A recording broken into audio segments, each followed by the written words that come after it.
want to start the podcast? Sure. All right. Hi, I'm Steve.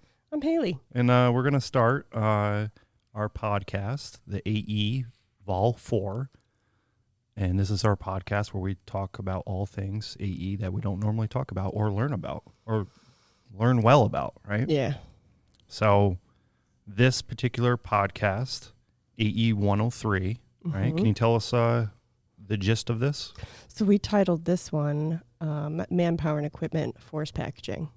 Whoa. Yeah. That's like a lot of words. I know, right? And an acronym and like some more words. Yeah. So, yeah, we're going to have to break that down. So let me tell you about why I care about Oh, MEFPACs. so we're going to get right into Yeah, why yeah. you care. Yeah. So why we should care too. Maybe you'll care too. I hope so. So for me, force packages was like the gateway into why am I here? What is my purpose in an aeromedical evacuation squadron? Interesting. Like it's cut and dry for you guys, right? You're medical air crew, you're moving patients. And I get that organization does that, but I came here as an admin and coming to drill, they sit me in front of a phone, tell me to answer the phone. I'm like, that's okay. Like there's got to be more to it. So I had the same experience joining the Aerovac squadron that we all do. Like there's a whole lot of acronyms that we don't understand. I'm like, what is this language that these people are using?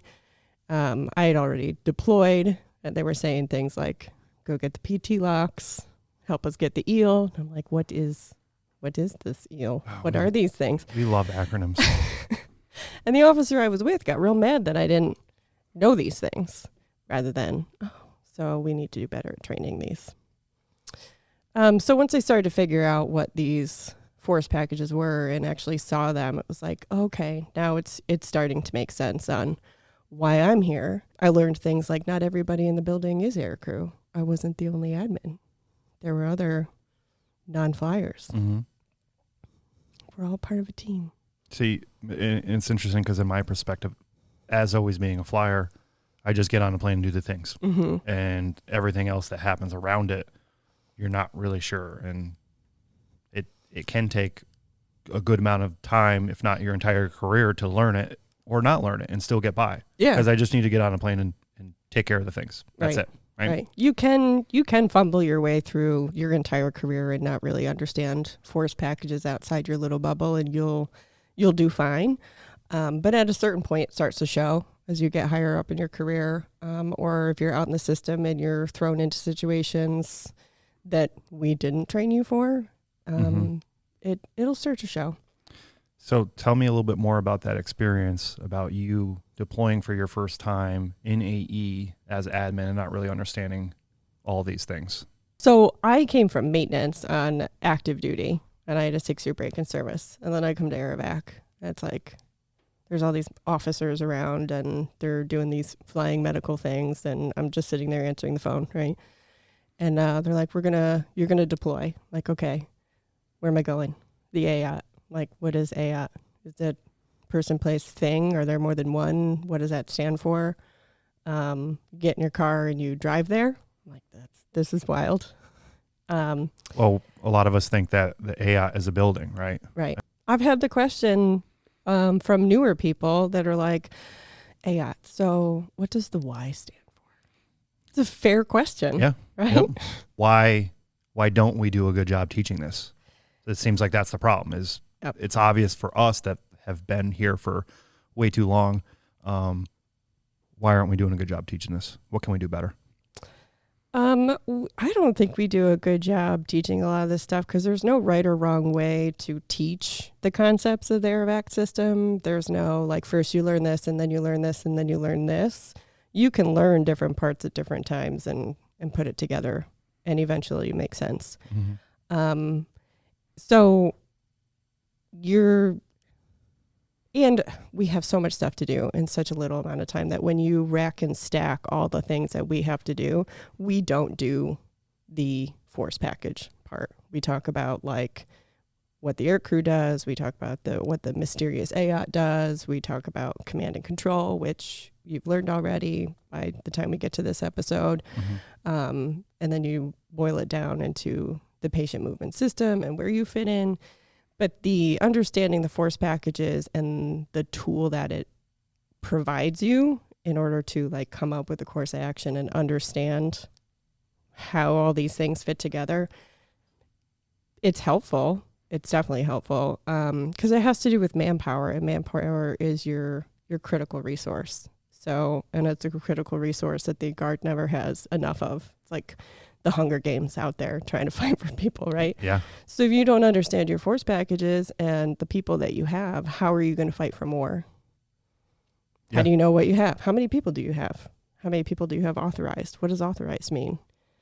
Like, if you're just a crew, you're going to do fine. But if you're in a leadership position, you're supposed to be advocating for your mission. It's helpful to know these things. Yeah, that kind of makes me think about leadership in general. Mhm. Leadership 101 is the idea is that you need to support your people, Mm-hmm. and your people will support the mission. Mm-hmm. So if you're taking care of your people, everything else is taken care of. Absolutely. And that makes me kind of bounce off the idea of saying people is your greatest asset. Mm-hmm. Yep. Because we've met those people that are like, well, I just came here to be a flight nurse, which is good, but there's a lot more to it. You know, you need to know a little bit more in order to take care of your troops. Because we've all had those deployments, right? And if you haven't, you will, where you're in the AOT on the operations team, and your commander in the command squadron's all up in your business, telling Mhm. you how to your crew schedule and when to launch them, and it causes chaos. Or the battle that is as old as time, where it's the chief nurse and the director of operations and who does what, and that just it's like mass chaos, right? Which is very disruptive to how functional you are, and the crews and the rest of the team are just like, guys, what are we doing here? What are we doing? It seems like a very like muddy line in between the DO and the chief nurse, or, Mhm. or the command cell and the AOT, you know, and then you just have the flyers that are out in the world doing their thing, and they don't really understand who's doing what, and they're hearing two or three different two or three different messages from different people. Yeah. Who How am I can you supposed to be be listening effective? Yeah. You're like, what? Yep. And if you're in the AOT and you don't really understand your role and everybody's lane, how can you advocate for your team so that they can function better? Like, you can do it. I mean, how many rotations have we been through where it's just a cluster all the time? So we recognize that we need, the AE community as a whole needs to be better at training these foundational skills. So what are we supposed to get out of AE 103? Okay. So we talked about how we recognize that we need to get more better at training on these foundational things. So we designed this AE master program, right? We've got foundational skills, we've got the operations part, you've got your clinical considerations, and then we designed a capstone, which is to be determined how we roll that out. Yep. So you've already talked about command and control, like big picture, top of the pyramid, More acronyms. type of thing. Yeah. Yeah. And then you've learned about there's like so many components to the patient movement system, right? So those are the basics. What I think it's helpful of learning force packages is it's like the glue that makes those things make sense Mm-hmm. when you take them out of context. So force packages, let's just say that we know those things as UTCs. Okay. And Yeah. before I define that acronym, I want to talk about how we came to be with force packages. So, force packages are they're like the origin story of everything else. Out of force packages, you get your squadron manpower, you get your faces to spaces, like why you have the people that you have in every organization. It also is the origin story of all your AFIs to tell you how to do your job, because that has to be based on the design of the force package, Okay. right? To a certain extent. So I like that, the origin story. it's the origin So it's like story, why Batman became to be. right? Insert Why some are we spooky RAE? music. Yeah, we can do that. Okay, so we're talking about UTCs. So let's imagine, if you will, Mm-hmm. Put my thinking cap on. insert Twilight Zone music, a world without force packages. Mm. And in a Is world, that good? No. Oh, no. No. Oh, it's not good. Never No. mind. And in a world without force packages, there is no concept of a basic aeromedical evacuation crew. There's no concept of an operations team. There's no concept of a lot of these things that we just kind of take for granted. So it's just pure chaos. yeah, Just a yeah. group of people. So you're in this building, let's just say it's a hangar, with like an unknown number of people milling about as you do. Mm-hmm. As we do. Yeah, as you do. And then somebody says, "Quick, we gotta go move some patients on an airplane." And because you don't know what a crew is, you don't know any of these things that we know, you're like, "All right, let's just take some nursey type people and some medics and put them on an airplane and they'll go move these patients." If you had more time, you might think about things like, how critical are these patients? How far are we moving them? How many nurses do we need? Do we need some other kind of clinical trained skills? Which is something we think about anyway, right? But that's what you're saying is, This is giving before us- you even have the baseline of that. okay, so this is giving us predetermined you Yeah. know, scenarios and stuff. Because at one point in time, you might have thought like, oh, all we need are nurses. Yeah. Or let's just put a doc on the plane Mm-hmm. or something like that. Okay. And so it could be up to that person's interpretation. And so Mhm. every squadron, every operation or deployment would be Mhm. completely different. Also, just who making makes up as they that go. decision? Yeah. Who makes the decision of to put the people on the plane? How do you get them on the plane? Like, it's just I think they walk, right? like, hopefully. What equipment do you need? Yeah. You don't, because that's not prepackaged. Go Okay. grab that eel thing, the lox thing. Still looking for That that. go on a bagel, Oh, it's so delicious. right? So it works, right? Like perhaps it's effective, but then you're like, wow, that could have gone so much better. So that is where the manpower and equipment force packaging comes in. So we know that as MEFPAC. It's like, in a strange turn of events, the Air Force decided to work smarter, not harder. Right? Wild. First and last, right? Wild. So they decided, like, we need a better way to rapidly respond to these things rather than, pointing at people milling about in the hangar. Hey, you go get some sort of equipment and get on the plane. Like that could probably go better.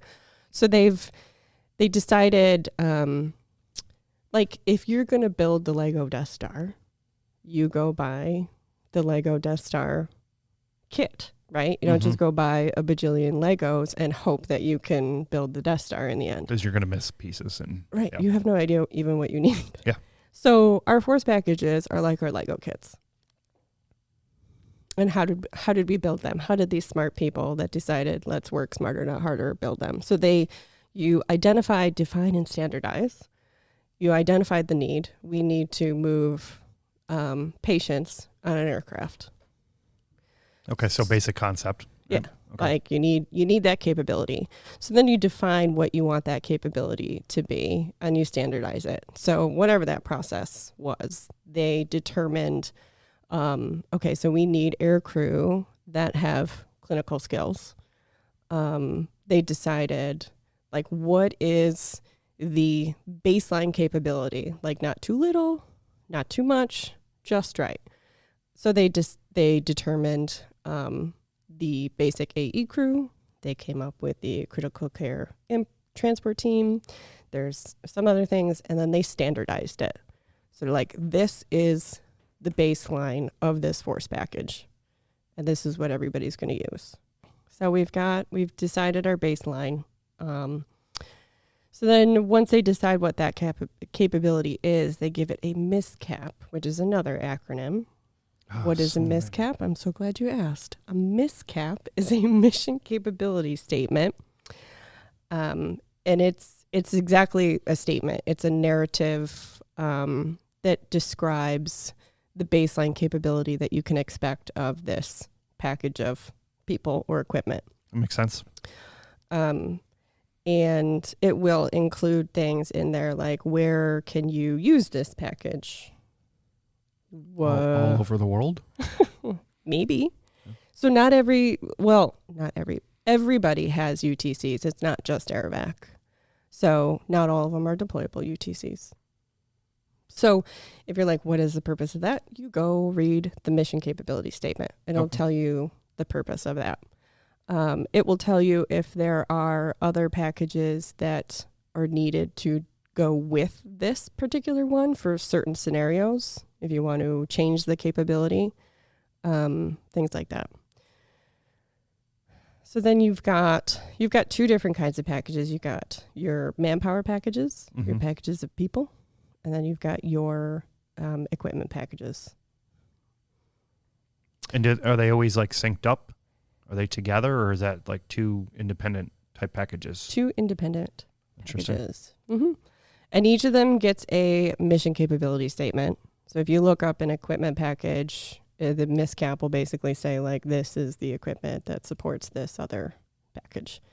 But they both get this capability statement. Okay. And then there's two parts to a force package. So it's the capability statement. And then if it's a manpower one, you'll have your manpower detail.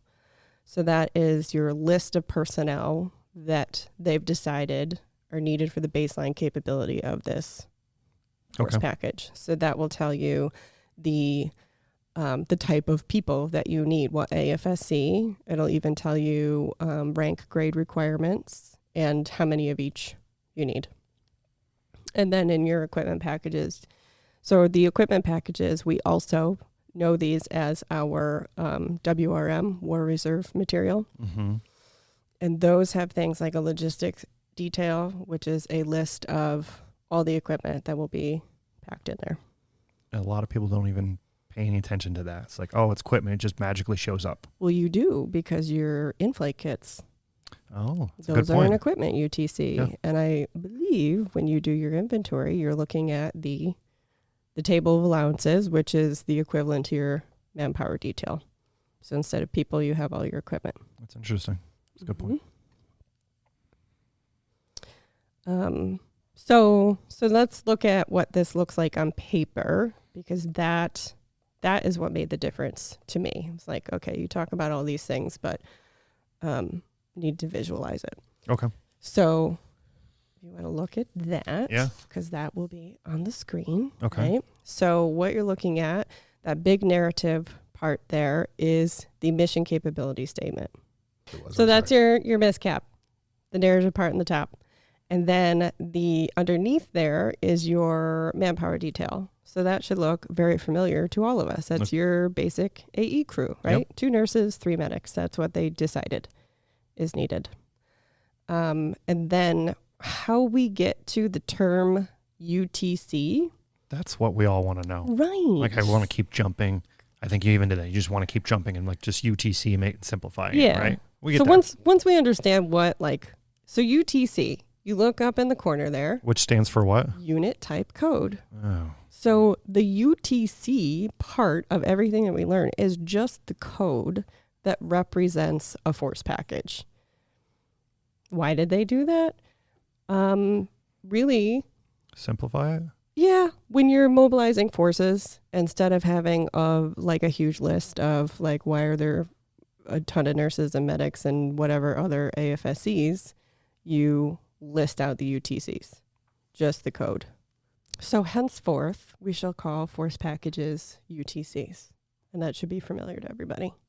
That's kind of interesting because young Lieutenant Steve, remember when I was assigned as a chief nurse or something? I was put in that line and deployed, and they were talking about a lot of those things. I know you probably forgot about that. I actually deployed as a chief nurse, as a first lieutenant, for a week.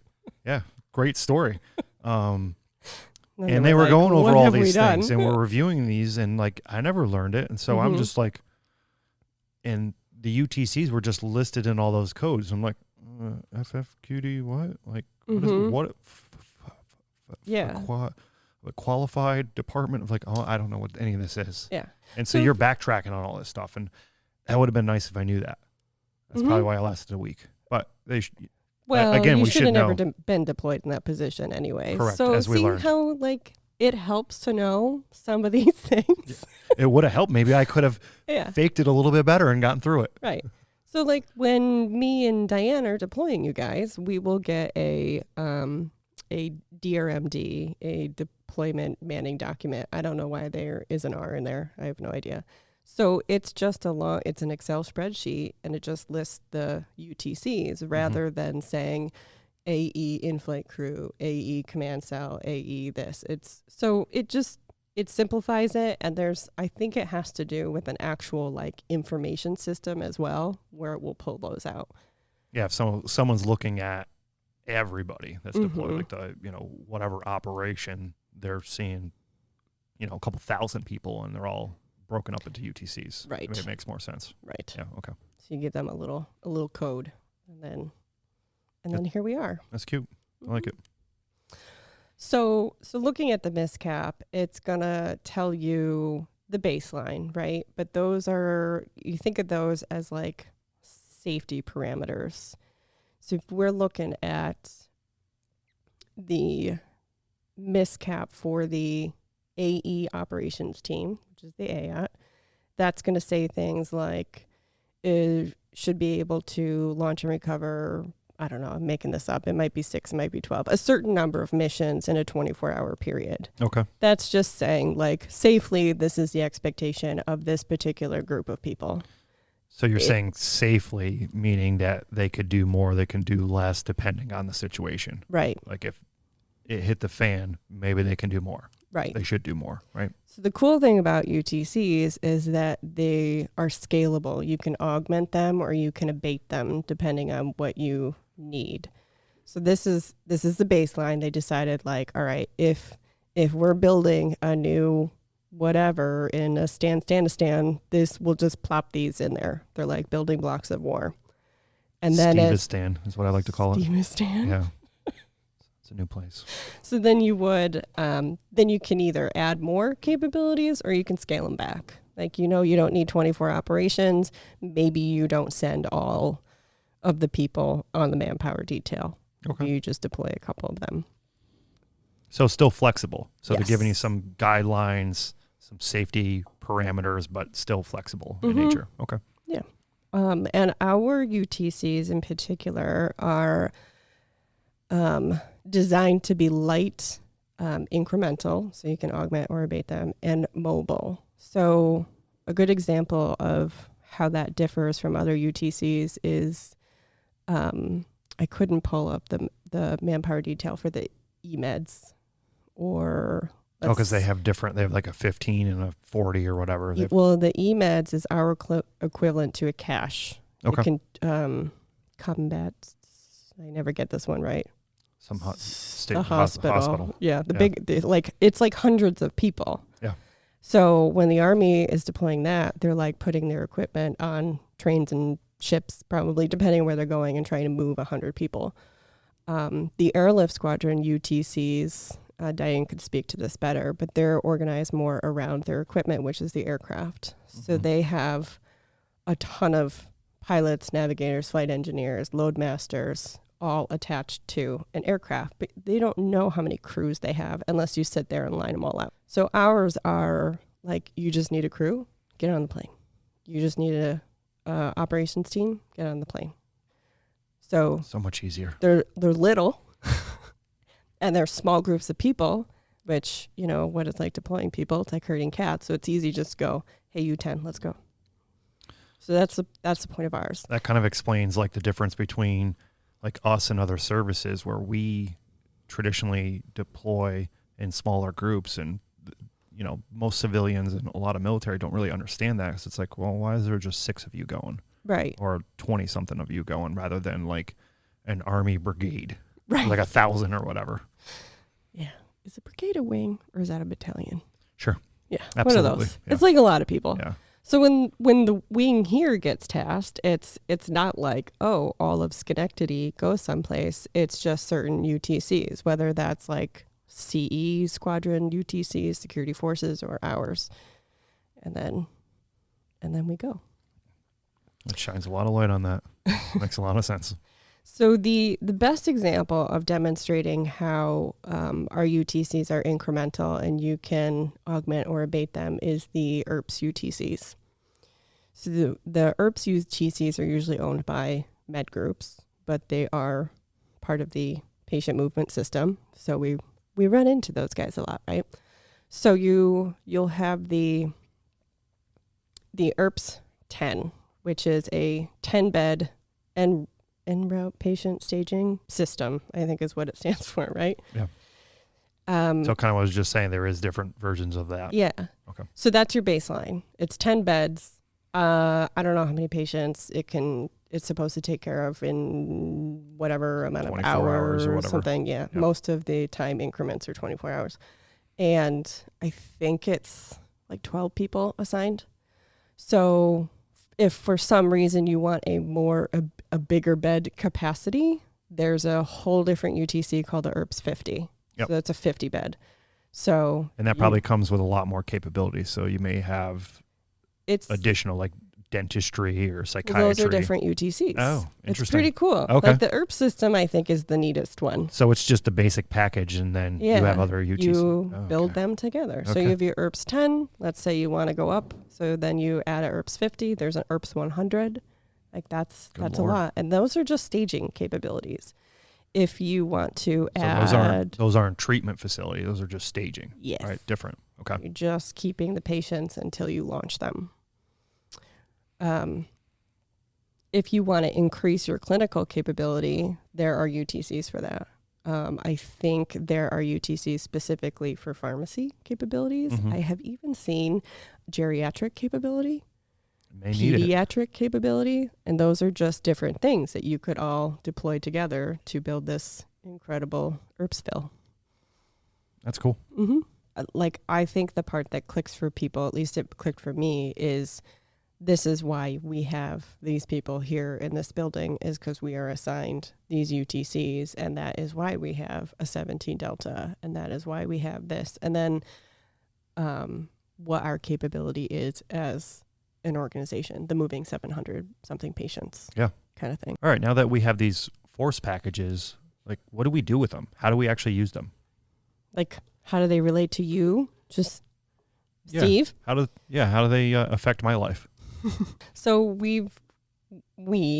somebody has defined all these capabilities. So let's talk about the UTCs that we are familiar with. You've obviously got your basic AE crew. Mm-hmm. There's a UTC, the command squadron. They're the boss of all these peoples. Then you have your AE operations team, which we call the AOT. That's a team of people that launches and recovers everybody. They're like interface with the crew, get you on the plane, get you back, manage your schedule kind of thing, and your equipment and all that stuff. Then you've got an AE liaison team, which is a very small UTC. This is a very cool UTC. I won't get into the nitty gritty of that because that's for another episode. But that's just like a MSc and a flight nurse, and you can use them in all kinds of ways. They could be a little mini operations team. They could sit in a CJOC or something like that. Then you've got your communications team, which is where our radio operators are. And those teams are used more for, like, at least these days, humanitarian response, where you're not deploying to like a hardened shelter or an established base. I mean, I'm sure they can speak to it better, but that's, and then you've got your augmentation. So there's an AE operations augmentation package that you can deploy with your AOT to increase the capability. So you can launch, recover more missions. You can, it would say in the MISCAP. So it gives you more ground support capabilities to actually operate and execute a mission. Yes. Okay. And then our like non-deployable UTCs we have an additional medical logistics UTC that gives us 2 more loggies. We have a bioenvironmental UTC. That's why we have BMETs to fix your equipment. And then the first sergeant is a UTC. And our unit training manager is a UTC, which is very unique. Not a lot of squadrons have their own unit training Oh, manager. really? It's a very hot commodity. That's where Hunger Games comes in and fighting for it. It's like, no, this is our UTC. So we we're were lucky. given this. Wow. So when they established all these capabilities, they're like, all right, these are building blocks. So we know how to use them when we're deploying, but that is also how they built AE squadrons, basically. So, and there's 9 different AE squadrons in the Air National Guard, maybe 10 someday. And they're all roughly the same. Some have a few different UTCs. So we have our command cell, we have our operations team, our augmentation, our BMETs, our logistics. We have multiple comm teams. We have 3 of those. We have 2 of our liaison teams. We have a first sergeant, a UTM, and then we have 11 crews. 11. Wow. Yes. So if you were to take the manpower details of all of those UTCs, that gives us our unit manning. Okay. So for me, as like a little baby admin that came in, I'm like, I just assumed everybody was like a nurse or a medic or air crew. I didn't know there was a 17 Delta, a cyber operations officer. It's like, what do you do here? Why are you here?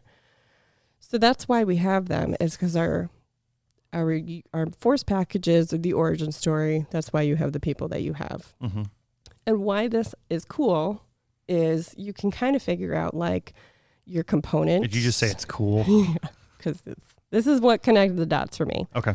So this is, if you need a capability someplace, your UTCs help you get there faster. You're like, I need to be able to launch crews out of this location. What do I need to send there? Maybe I don't send a command cell. Maybe it's just AOT some crews. Boom. You're not starting over like how many nurses, how many medics, okay. how many loggies. You already know you have the capability. You deploy them there. Or if they're already here, you can figure out what your capability is. Because you already know the number of people and what they're assigned to. Yes. Okay. So we know we have in this squadron the ability to, we have the AOT and the augmentation, and we have 11 crews. So let's pretend that we're fully manned. In the dream world, right? Right. Because we never are. We never are. It's People come and go. Yeah. And it's fully manned and operational. Yes. Everybody's like fully qualified. Like and it takes what, like almost 2 years to grow a flight nurse, right? Like it's a long time. There's a lot of watering. They have dental exams. Yes. They have CBTs to do. Oh my God. It's ridiculous. So many things. Yeah. It's a lot. Yep. So it takes a long time. And if they don't have their IMR is good. Yep. Cyber awareness. It's always something. It's always something. One M-coded item. So we have 11 crews, right? They're all here. They're all qualified. They all know what they're doing. And we're on this wing and now we're pretending we have unlimited operational aircrafts. Okay. They're C-130s. Okay. So roughly, like everything flexes, right? A basic AE crew can move an approximate number of patients on a C-130. Mm-hmm. Your AOT can reasonably be expected to launch and recover 6 missions in a 24-hour period. So let's say something. So we can do some math there. Yeah. So we can kind of go back and figure out, like in a 24-hour period, we can fly this many patients because this many flights and this many seats and litters on this particular aircraft. Yeah, because you have your regulations that were developed after they established what can a basic AE crew do. These are the aircraft we can fly patients on. You can move this many patients this far. You can augment your crew so that you can do different things. Oh, right? So the regulations were developed and written based on our capabilities. Yeah, you have to have your origin story. Interesting. Right? Yeah. So let's say that something really bad happens in this area when we do our field training exercises. This is what our scenario is usually, right? Yep. So we're pretending that we have all 11 crews are good to go. We're pretending that our operations team and our command cell are good to go. We're pretending that all of our aircraft are here and operational. Can we pretend it's a zombie apocalypse? Sure. Okay. Sure. Or It could be that nasty pink bunny with the holy hand grenade of Oh, Antioch. it's back Who again. finally Yeah. bombed the base. Electric magnetic bomb. Yeah. Something like that. Yeah. I don't know. Let's say we just got to get people out of the immediate area. So that's where we could possibly flex the 6 missions in a 24-hour period because they're just 1-hour flights. So you're going to out and back kind of thing. Just the capability of this squadron and this wing, we could roughly move 750 patients in a 24-hour period.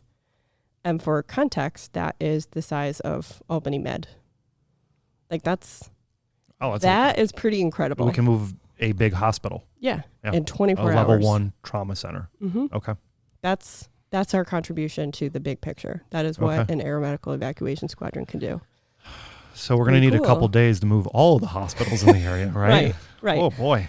So then Be if busy. you know that you have 9 squadrons in the Air National Guard, I think they all have 11 crews. Some may have 12, roughly the same capability. They can move the same amount of patients. So depending on aircraft and all that, right? If we partnered with them, essentially we could move the whole capital region in a day. Yeah. So you could figure out how many crews are in the Guard. 11 times 9, 99.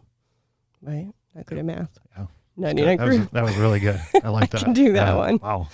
So then, so the reserve squadrons, that's the bulk of the total force AE capability, right? But their numbers are kind of mysterious. And they have like double the amount of squadrons too. Yeah. Yeah. I can never remember if it's 18. Is it 18? Let's do that. Yeah. So let's pretend it's 18 reservist squadrons. There's a lot of them. Some of them have 12 crews. Some of them have 14 crews. Some may have more. So that's a lot of crews if they're all fully manned. Yeah. And then active duty squadrons are gigundous.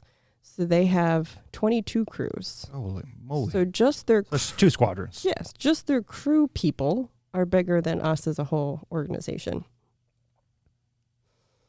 So you can use that to figure out what is the Air Force's aeromedical evacuation capability. And if you crunch those numbers, it's kind of scary what we're talking about, what's going on in the world. Yeah. But that's so if you take all the squadrons and you take that number, so like the rough 700, and that's just based on that aircraft and you multiply it by all the squadrons and the crews, and we should have a rough number. Mm-hmm. So that gives the Joint Task Force commander or whoever a general idea of the capabilities. Like going into a fight, if I'm sending this many troops and I'm expecting this many casualties, this is the support of actually moving them. Mm-hmm. And so when we're looking at the future fights, we may not have enough AE to, like, if we're going to expect higher numbers than this, what's plan B when we can't move patients? So that means patients aren't going to be moved.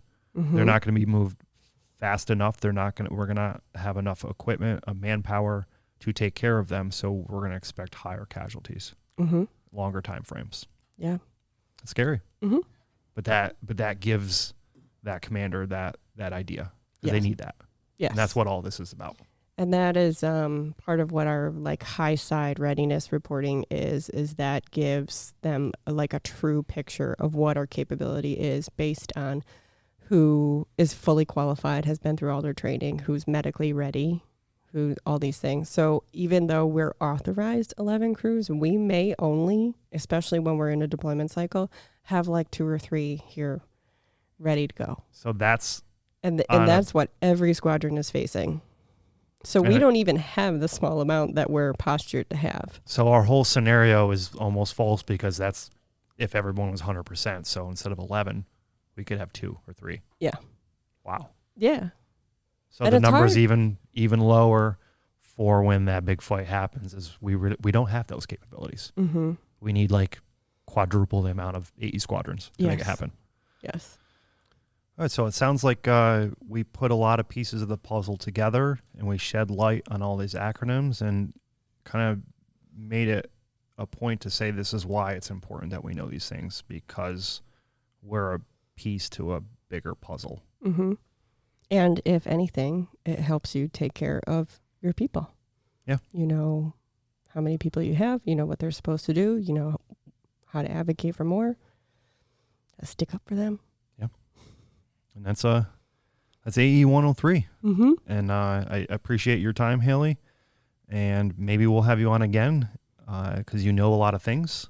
You don't want You to. know what I'm really good at, though? What's that? Making some coffee Well, you are an MSc. for you, Rick. We do appreciate that. My coffee is getting a little cold. So on that note, I'm ready to leave.